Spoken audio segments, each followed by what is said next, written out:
Hello and welcome back to the channel. This is going to be a shorter video since it's so cold out here and my hands are literally freezing. Anyways, today I want to talk really quick about the tip turbine, which was a great innovation by Mack. They introduced this in the, I think, late 60s, early 70s on the R686ST truck, which Mack offered with about three different power versions and also a combination of gearboxes. This particular one is a very typical product from Mack from that era. One of the more successful products, which had, I think, like a 30-year run, and it encompasses an innovation which is known as the tip turbine. So let's talk about the tip turbine. Well, back in the day, engineers at Mack figured out that one reason why truck drivers would encounter fatigue is that they had to shift through the gears so many times. So what they did was, in addition to the turbo, which they already offered, they added an intercooler, air-to-air intercooler, which you can see right here. This being a 6-cylinder engine, turbo diesel, and they added something which they call the tip turbine, which you can see right here. It is like a second turbo. So we'll swing over to the other side. So when I talk about this, for those who are not very familiar with these Mack trucks, it will make a little bit more sense. So if we come over to this side, you can see that we have the air intake. The air goes up, gets in here, and then goes in through there, gets filtered, and then it comes through here. That's the intake, and there and here you have the turbocharger. The exhaust gases go through here and spin the shaft of the turbo, which compresses the air and pushes it towards the intake, which is close to the head of the engine. Here you have the oil passage. I don't know which one is the intake, but this is the oil, which is very critical for turbos. It helps grease the high spinning shaft and also keeps the turbo a little bit cool. So now we are done with this side, almost done with this side. But you notice there's a second source of air heading into the engine. And this is where it becomes interesting. This second air source, we're going to meet it on the other side. So let's go over.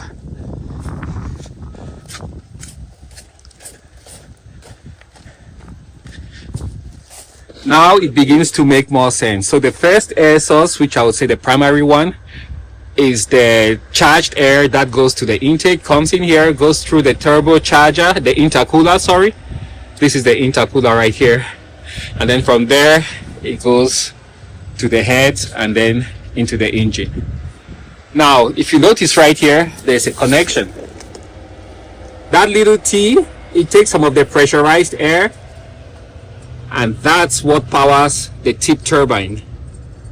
That little diversion will take pressurized air, spin it up, and when that tip turbine starts spinning, it's going to suck air from the air cleaner, and that's what is going to be used to cool the intercooler. That way you don't have the intercooler mounted up front like you would see in some smaller cars today, which will be cooled as the car rams through the air when driving.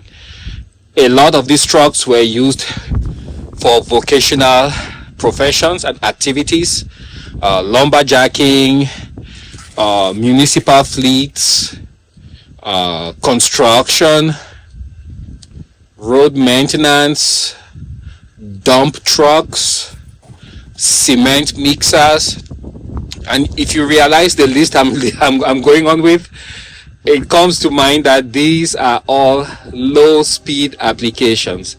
So you don't have that ready supply of ram air to cool the intercooler. That is where the tip turbine comes in and helps cool this down, even if the vehicle is parked and not in motion. The other thing about that is also the fact that it would act almost like on demand. So whenever you really need to cool down the air in the intercooler would be when, let's say, you have a wet kit, or a PTO, and you're doing some heavy work, and that's when the pyro is going off the charts, the air hitting the intercooler is hottest, and being that you have this interconnection here, those times of high demand mean that the tip turbine will be spinning at its highest also, bringing in a large amount of cool fresh air to cool down the intercooler. It was a very smart idea. With the implementation of this process, I believe, and a few other tweaks, it is reported that there was about a 50% gain in the output of this engine compared to similarly sized engine available at that time. So it was definitely a game changer. The other thing that improvement that really made these engines so great was that they were very good on fuel economy, and they provided this flat torque curve.